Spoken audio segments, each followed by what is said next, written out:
We're so done with new year, new you. This year, it's more you on Bumble. More of you shamelessly sending playlists, especially that one filled with show tunes. More of you finding Geminis because you know you always like them. More of you dating with intention because you know what you want. And you know what? We love that for you. Someone else will too. Be more you this year and find them on Bumble. Hey, how-to listeners. Well, it's that time of year again when romance is in the air, Cupid starts slinging his arrows, and love conquers all. But of course, intimate relationships, even on Valentine's Day, are a lot more complicated than that. So this week, we're featuring what, for obvious reasons, is one of our most popular episodes from back in the day. It's called How to Have the Best Sex of Your Life. And while the title does kind of say it all, the advice might surprise you. So I'm going to pass the mic to our former host, David Epstein, and we'll see you back here next week. I talked to a woman in Europe who she and her husband and her small children every year would rent the same vacation home, and they had great vacation sex. One year they couldn't get that house, and so they rented a different house, and it was not the same. She and her husband were like, what is the difference?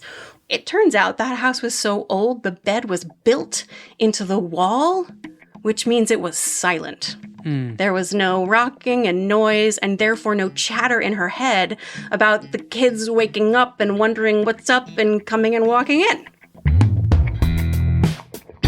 Welcome to How To. I'm science writer David Epstein. The beauty of an advice podcast is that we're here to give you the kind of counsel that your friends and family can't always provide. Or maybe you just don't want to ask. And so this week, we're going to talk about what happens in the bedroom, or more accurately, what's not happening in the bedroom, and how to fix it. Meet Mimi from Miami. I have a wonderful, loving husband, and when we first met, we had a very healthy, normal sexual relationship, and then I started on some new medication that completely removed my sex drive. Like, doesn't even cross my mind anymore. And it's just, for the sake of our marriage, I'm trying to figure out how I can get it back. Mimi's in her 30s and totally smitten with her husband. He's the guy all of my girlfriends gush over. I mean, he's really, truly a wonderful person. I mean, what was normal for me in the past, we had sex every day, sometimes multiple times a day, and it was great.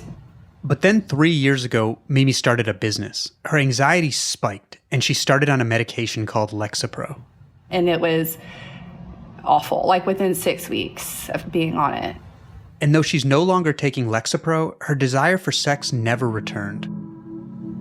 My husband never said anything about it, but I think it's awkward for him, and so he would just rather not discuss it. But I was hoping it was a temporary thing, but this has been going on for years now. It sounds like you're shouldering a lot of, worry and anxiety, both for yourself and for your husband. I mean, do you have concerns about if it keeps going in the trajectory you've been on, that it could be harmful to your relationship, or? That's why I wrote in, because I am worried about that. I do not, and you guys might think I'm completely naive, but I really, truly do not think my husband would ever cheat on me. I think he would sit down and have a conversation with me before it got to that point, but I don't want to wait until it gets to that point. You know what I mean? Like, it's a very healthy part of a relationship that we are missing out on. Mimi's already begun asking doctors for help, but so far, she hasn't gotten even a glimmer of hope. The couple of doctors that I've talked to about it said that there's nothing that can be done. And if there was, they'd be rich women. Jesus fucking Christ. Sorry. You can cut that. This is Emily Nagoski. She's a sex educator, and as you may have noticed, she's got a few thoughts. I have feelings when doctors are like, there is nothing we can do to help you. You are just broken.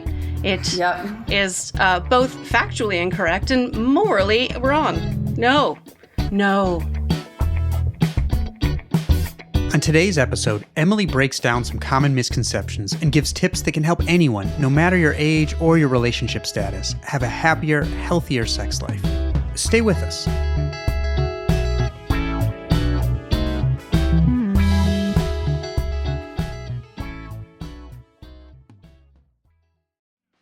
Science and tech are constantly evolving with new discoveries happening every week.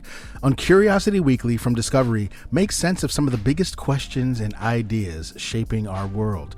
Each week, unpack breaking science and tech news with expert guests who make it all make sense.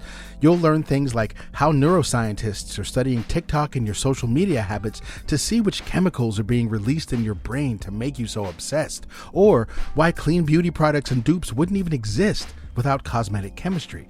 In one episode, they'll cover analytic science so you can answer the question, what is the algorithm really?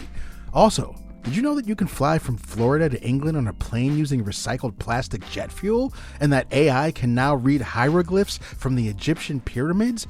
Curiosity Weekly will dive into that too, along with how there are robots that can appear to feel pain.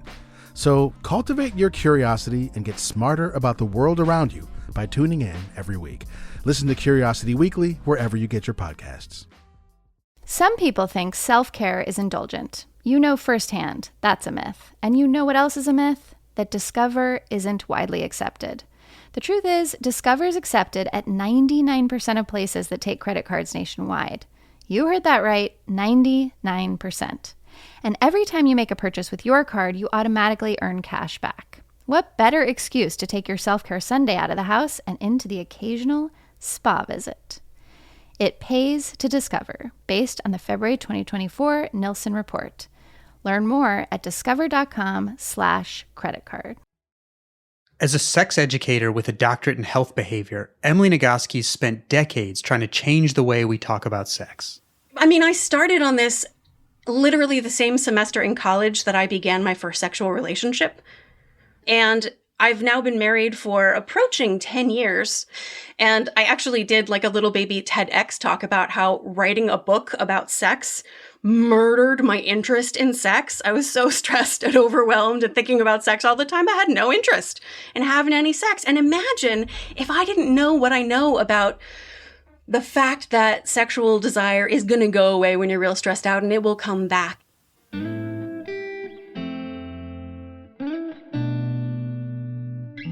Emily's book was called Come As You Are, the surprising new science that will transform your sex life. The way we talk about sex is often misleading, Emily says, and that can make women like Mimi, who are experiencing a change in desire, feel like something's wrong with them.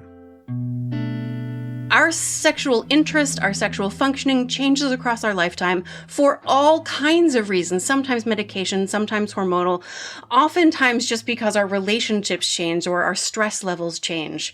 And just because it's different from what it used to be doesn't mean it is no longer healthy and normal. The framing of it matters a lot. When you dive into the research of what counts as having a great sex life, it turns out that how long it takes a person to get to orgasm and how frequently or intensely they experience a spontaneous desire for sex, neither one of those things is a predictor of having a great sex life. Emily's referring to research from the Canadian psychologist Peggy Kleinplatz. She and her team interviewed dozens of people who self-identified as having, quote, extraordinary sex lives. She found sort of 8 qualities of great sex. And none of these 8 qualities was spontaneous desire, which makes perfect sense. I know that the story most of us are told is that how desire is supposed to work is that it's a drive. You're supposed to just experience it out of the blue. A lightning bolt to the genitals. Kaboom! You just want it. You're walking down the street and you want it, and you get home to your certain special someone and you're like, hello, I have kaboom. Do you got kaboom? Because we could kaboom. And that is one of the normal, healthy ways to experience desire. But another perfectly normal, healthy way to experience desire, the researchers call responsive desire. I heard an analogy used by Christine Hyde, who's a sex therapist in New Jersey.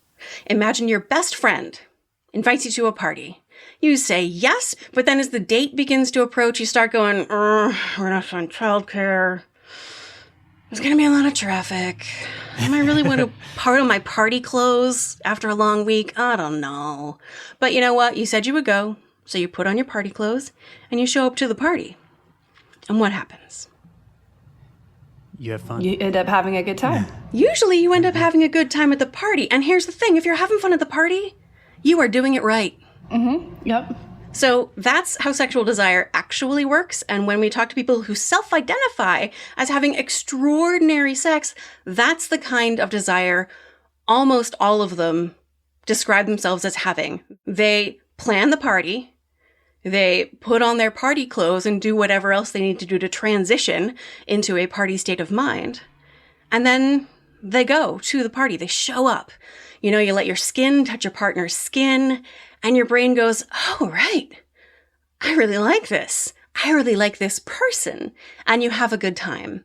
That is responsive desire. It is not just healthy and normal, but the most typical experience of desire, even among people who have not just healthy and normal sex, but extraordinary sex.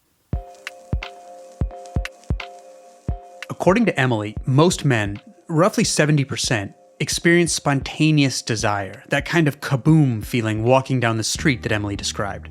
That's compared to just 10 to 20% of women. It's much more common for women to feel responsive desire, and a lot of different things can influence that responsiveness. So it sounds like you're suggesting that perhaps having sex dates regularly on the calendar and having like a ritual that I do to get myself prepped for it would be beneficial? Both of those things, and they're only beneficial, let me emphasize, if you have fun at the party. So let's just check and make sure that if you do have sex, do you like it? Yes. So, I mean, I definitely have an issue with orgasms now, which I never, ever did before. And so I'm in my head trying to force something to happen that I just can't even relax and enjoy the moment. And then my husband can sense it, and I just feel terrible. Yeah. And tell me about your orgasms before. I mean, they were fantastic and quick. Like this is really uncomfortable. I'm glad the cameras are off. Can I just say thank you so much for doing this, because it is really uncomfortable for a lot of people. And the fact that you're willing to do it, you're standing in for so many people who have the same questions. Well, I appreciate that. Totally and that agree. does make me a little more willing to share. I have tried meditating, which I actually do think meditation helps. It's just, you know, if it's spontaneous, as I feel like, you know, is normal, especially how things used to be. I can't just be like, oh, stop, give me a minute to meditate and get my mind right, you know? That is exactly how people who have great sex lives do it. Okay. Yeah, what you had was normal, and this is also normal. Like, nothing that you've described to me is a sexual dysfunction. It's just like a change in your sexuality, the way sexualities change over time. Again, Emily knows firsthand how sexuality changes over time. At one point, she was actually on the exact same antidepressant as Mimi, and her doctor warned her of its side effects. He warned me that I might experience a reduction in sexual desire. I found that, my orgasms took a little longer, and also my clitoris was not as responsive. So I found myself more orgasmic from vaginal stimulation, and especially cervical or uterine stimulation. But imagine if I hadn't known that just because my mode of stimulation to get to orgasm changed, that didn't mean I was broken. How much more help I could have had if he had known to tell me that it was just a change and something to, like, recognize. Yeah. No, I agree. And I'm already encouraged. Oh, good. Here's our first rule. Reframe what's normal. Your sexuality inevitably changes over time. That might mean a shift from spontaneous to responsive desire, like Emily described. That doesn't mean that you're somehow damaged. It just means you have to learn what works now. Emily says the mechanism in your brain that controls sexual desire, it's kind of like a car that either speeds up or slows down. One part is a sexual accelerator, or the gas pedal, that notices all the sex-related information in the environment. Everything that you see, hear, smell, touch, taste, or think, believe, or imagine that your brain codes as related to sex, and it sends that turn-on signal that you felt during the hot and heavy fallen in love spontaneous desire phase of your relationship.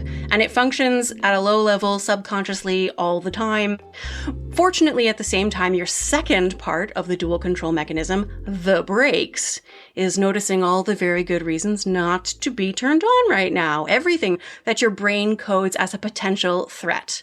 You self-identify as an anxious person and a worrier. And so, do you think worry hits the accelerator or does it hit the brakes? It's definitely what's causing me to hit the brakes. Stress, depression, anxiety, overwhelm, exhaustion, and relationship conflict are some of the most common things. And it turns out, even though most of the sex advice that you get from, women's magazines and stuff has to do with adding stimulation to the accelerator, like lingerie and toys and role play and porn and stuff, those things are great if you like them, try them. But it turns out when people are struggling, it's rarely that there's not enough stimulation to the accelerator. It's that there's too much stimulation to the brakes. Does that make sense? It does. And that reminded me, so I have a medical marijuana license for my anxiety. And that's another thing. Like when I take that before bed, I know I'm going to have an orgasm. But I know that my husband has said, I don't want my wife to have to be high to enjoy sex with me. So that feels like an opportunity for reframing. Yeah. I mean, I don't blame him for thinking that, but it helps me sleep. It helps me relax. Like if it helps me enjoy things like we used to, then I don't see why it matters. Because they're at least once a week, when I wake up in the morning, the first thing I do, if he's asleep, I'm like, oh, look how cute he is. I definitely am very attracted to my husband. That is not lost at all. So a simple place to start is with things like that. Write yourself a list of things you know for sure activate the accelerator, and the physical appearance of your husband is for sure one of them, and his kindness, and whatever else it is that gives you that warm, floaty, I am so lucky that this is the one who picked me. Wow! And then you can make a list of things that hit your brakes. What are the kinds of things that might be on the list of stuff that hits the brakes? I guess overthinking, not being able to have an orgasm and wondering if it will hurt my husband's feelings that I'm not enjoying it as much as he is. To also, maybe I'm older than I want to admit. I'm always really exhausted at night. And so here's another thing. My husband and I are not on the same sleep schedule. So maybe we should discuss having some morning time activity, because I feel like I would do better trying to do it in the morning than after I'm already asleep. Here's our second rule. Make a list of things that activate your accelerator and your brakes. And instead of trying to just put the pedal to the metal, focus on how you can ease up on the brakes. Maybe that's a full night's sleep, or meditating beforehand. Perhaps a bed that doesn't creak. While you're thinking about your brakes, we're going to take our own quick break. When we come back, Emily shares some more practical sex tips that you might not find in a glossy magazine, but that, actually work.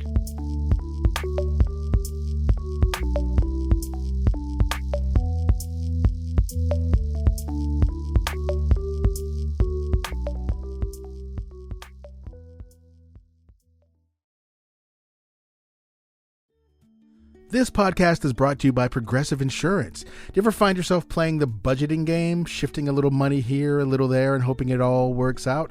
Well, with the Name Your Price tool from Progressive, you can be a better budgeter and potentially lower your insurance bill too. You tell Progressive what you want to pay for car insurance, and they'll help you find options within your budget. Try it today at Progressive.com. Progressive Casualty Insurance Company and Affiliates. Price and coverage match limited by state law. Not available in all states.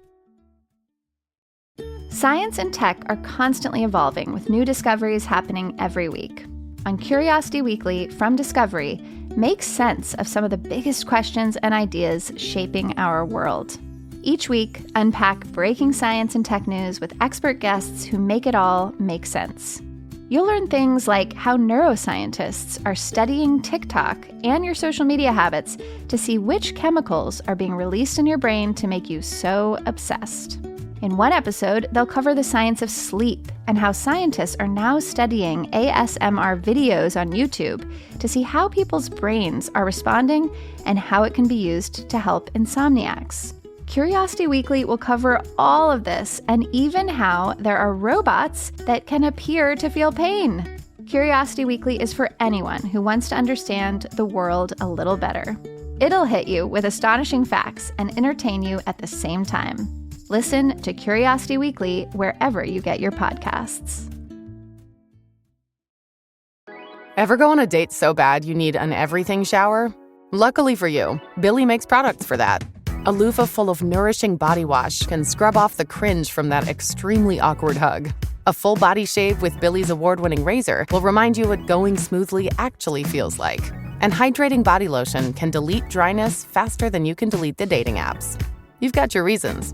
Billy's got your routine. Shop in-store and at mybilly.com.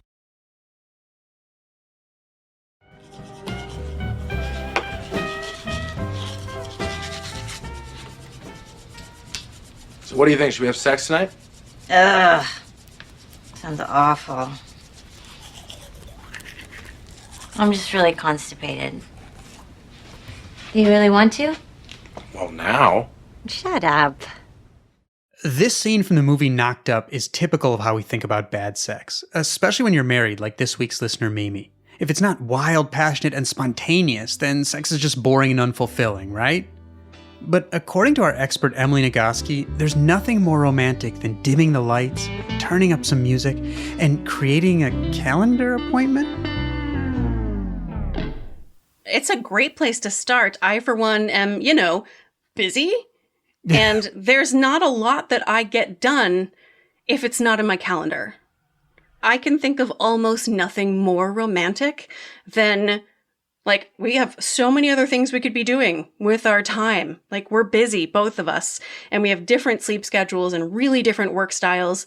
But to set aside a time that's cordoned off from everything else, where we literally close the door on all of our other obligations, it's like putting on your party clothes. It can be part of the party. Well, and I guess it's good to prioritize it because, I prioritize everything else that's important in my life and schedule for those things. So I feel like I'm overthinking the sex date thing as non-romantic when maybe if I just let that thought out of my brain, it could be the exact opposite and be incredibly romantic. Yeah, think of when you were dating, That was date sex. Well, and this is really interesting. When we were dating and we didn't live together and I knew our time was limited together, I always mentally prepared, okay, we are having sex tonight because I'm not going to see him for 2 more days. So I knew I technically had a schedule. Sex date. Yeah. I guess it was just framed differently in my head. But really, it's the same thing. You get yourself here. You're tonight is the night. This seems so much easier than I thought it needed to be.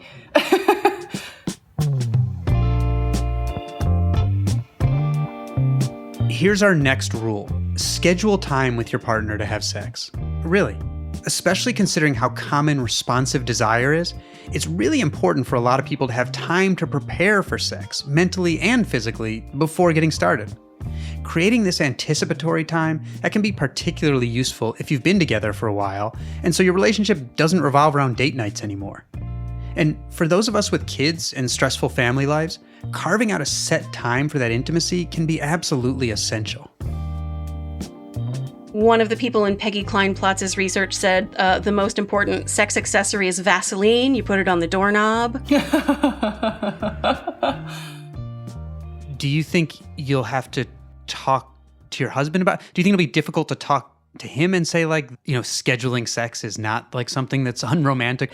I could see him actually getting really excited about it and saying, oh, she's actually initiating. And then on the flip side, I could also see it making him not uncomfortable, but maybe this is weird. But yeah. Either way, I see him being open to it. Your sort of task there is to flip the script. You both have scripts in your head of how normal sex is supposed to work and how it's supposed to be in a long-term relationship. And literally every single element of that script is factually incorrect. Mm-hmm. So you can bring to him, this is me initiating, but I'm initiating it for 4 days from now. Because I talked to this lady, and what she said is that I have a sexual accelerator, but I also have a brake. And it turns out my brake needs some time to relax, to like get rid of all the stuff. And here's a list of the things that hit my brakes. You are not on this list. It's not you. Look at you here on the gas pedal list. You are a turn on for me. Look at this list. It is not you. Love you, attracted to you, super hots for you. My lack of orgasm has nothing to do with you and everything to do with the noise in my head. I think he would, after you framed it in that way, if I sat down and showed him my list of breaks, I could just hear him in my head saying, well, what can I do to make it more pleasurable for you? That's how I'm imagining him reacting to seeing my list of breaks. Here is a wacky, wild suggestion that I, again, don't expect you to take, but this is the kind of thing that a sex therapist would recommend. Take orgasm off the table. Continue with the same frequency that feels right, schedule or not, whatever you want to do, but no one is allowed to have orgasms with the other person in the room. Okay, well, that's interesting. Okay, so he can't have one either? Yeah, well, it's only fair. Because if I say, like, you're not allowed to have an orgasm in order to take all the performance pressure away, that's one thing, and that's absolutely a rule that you can make. Like, a way that he can help you is to decide that not only are you not expected to, but you're not allowed to. So this is an opportunity to take away the goal focus and just play, romp around, explore the full landscape of erotic pleasure that exists in each of your separate bodies and between your bodies and the place they meet. Here's our next rule.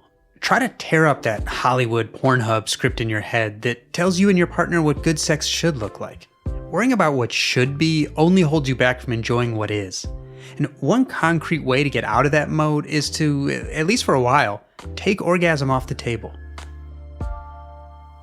Emily, you've alluded to drive as not being like a good word, but it also sounds like you're talking about this as, exploration and maybe, whether it's medication or aging or changes in stress levels from whatever is going on in your life. Am I right in thinking that it sounds like you're saying that we should think of this as something more of lifelong learning, like we do in other parts of sort of our lives and profession, as opposed to like, this is something we learned how to do right and keep doing it that way. And if you don't, then like something's wrong. I love that you use the word exploration because that is a very precise analogy. So let me just first clarify that it's not age. Okay. The average age at first extraordinary sexual experience, the typical first age among the people Peggy and her team interviewed. Do you want to guess? I would assume like mid-40s. Oh, mid-40s. 55. Oh, wow. Really? The first thing they had extraordinary sex, where they jumped off the edge into the unknown and realized that sex can help them feel connected to the universe and one with the divine. And this kind of extraordinary sex is not connected to one's sex drive, given that, as Emily keeps reminding us, sex drive is a misnomer. So drive is an uncomfortable experience that pushes an organism out into the world to go solve a problem so that it doesn't die. Sex is not one of those. This is not even remotely controversial. Frank Beach, the storied animal behaviorist, said it in 1956, like, you are not going to die because you don't get laid or because you don't have an orgasm.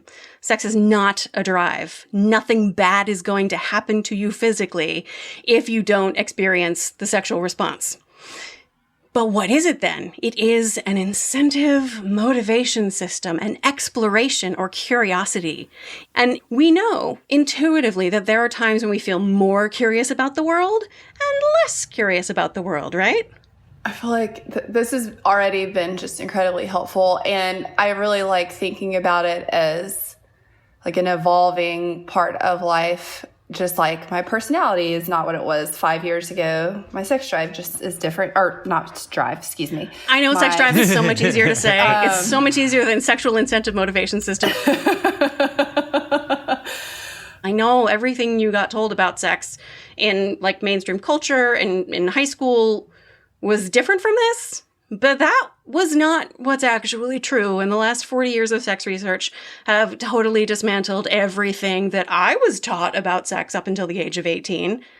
So if your husband's experience of your lack of initiation is not just about, we don't get to play the way we used to, but I feel disconnected from you because of the ways you don't approach me sexually, he might have absorbed a cultural script that said that sex is kind of the only acceptable way to give and receive a sense of deep emotional connection and caring. So here's our last rule. Instead of trying to amp up your sex drive, which isn't really a drive, give attention to your drive for connection. Tell your partner the things about them that are on your accelerator list. One thing Mimi told us was on her list is outdoor activities with her husband, like going on bike rides together. Can I offer one more homework assignment for you? Sure. There is something parallel between riding your bikes together and having sex together.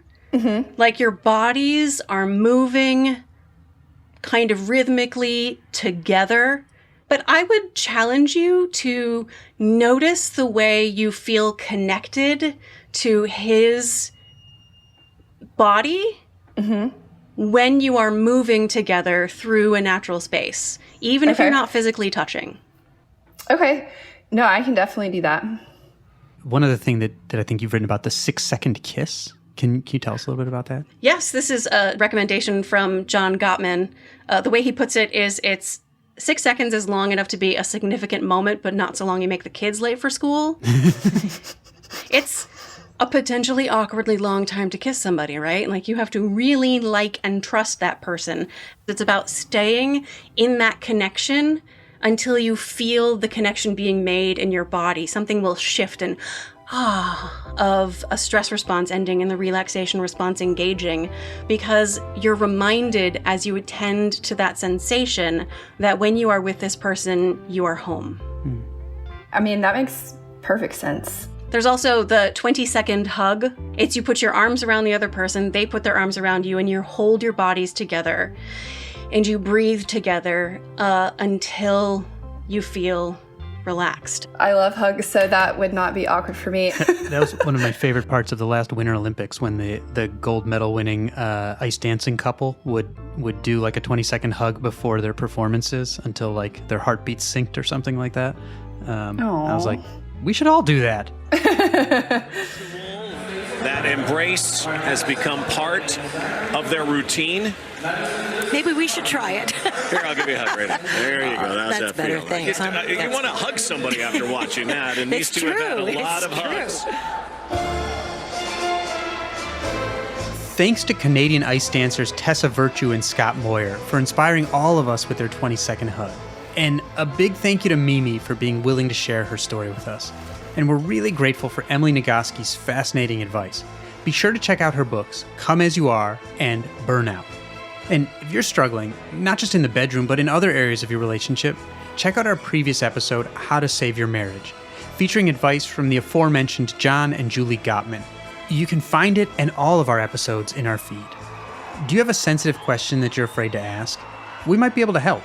Send us a note at howto@slate.com or leave a voicemail at 646-495-4001. How To's executive producer is Derek John. Rachel Allen and Rosemary Belson produced the show. Our theme music is by Hannes Brown, remixed by Merritt Jacob, our technical director. Charles Duhigg is host emeritus. I'm David Epstein. See you next time.